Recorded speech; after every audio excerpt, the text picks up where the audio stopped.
Now, it's no secret the cost of living has gone up dramatically in recent months. Rent and mortgage payments are up, as are gas, electricity and grocery bills. But if all those bills were covered for you, you didn't have any rent or mortgages to pay, should you still get a pay rise? Well, the Victorian Department of Justice seems to think so. They are giving prisoners a 4% pay rise. That's bigger than their guards received, which is 2.5% last year.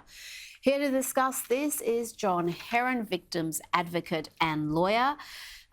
John, I know you and your family are victims of a horrific crime. How do you feel about this news about prisoners getting a pay rise? It's actually, Rita, it's not the quantum that's discussed here because that's rather small, but it's a constant reminder for victims in Victoria that, and we always say this, that when a horrific crime occurs, in my case losing my daughter, it's all about the perpetrator. And then following that, it's actually the state persecuting you as a victim. So it's a very, very dark place to be in Victoria. Well, how has our justice system got to that point where the rights of victims, the rights of the community seem to be secondary to what's in the best interests of the offender? Very much so, but it actually isn't really the system. I think that's a bit of a furphy here. What it really is the people that administer the justice system. And probably we know in Victoria that, say, the Westminster system's pretty much flatlining, but really in the justice space, it's almost ceased to exist. It's very, very difficult, again, as a victim, when you have to battle the state after losing a loved one. So a lot of people that have called me from that are victims that have seen this news of a pay rise, again, it's not about that. It's just like a relentless war against you from the Andrews government. So it's just another insult to injury. Exactly right. And you going through this system personally, I know you also are a lawyer, so you see it professionally.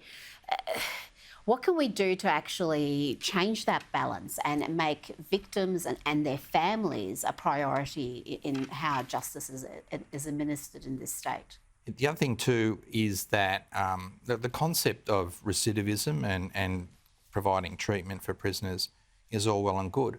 But again, that's not happening in Victoria. Again, with my daughter's killer, he received, before he was released from prison, he committed a horrific crime against a woman and he received no treatment inside. And then when he was released, he actually just went under the radar. Corrections Victoria don't have a problem with that. So again, it's not the system, it's the people that are administering it, and that's the current chaos of the environment that we live in. So we need to change the people administering.